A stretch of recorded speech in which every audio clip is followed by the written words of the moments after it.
भाई हमार 3 साल के प्यार जिंदगी में हमारा छा गईल कि 3 साल के प्यार जिंदगी में हमारा छा गईल।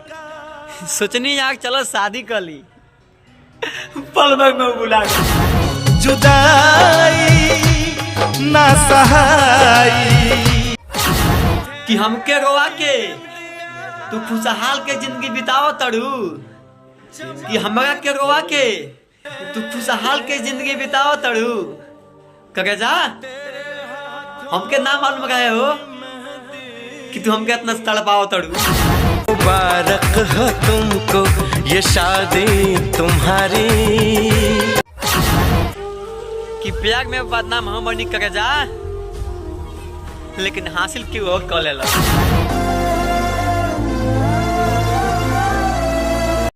तो नमस्ते प्रणाम दोस्तों, हर महादेव सब कैसे मानिए और उम्मीद करते हैं पढ़ने का सो पढ़े थे। एक्चुअली दोस्तों मेरी शादी आपको पसंद है तो प्लीज सपोर्ट कीजिएगा, ठीक से लाइक शेयर कमेंट कीजिएगा और लव यू दोस्तों, मिलते हैं नेक्स्ट वीडियो में। Bye by.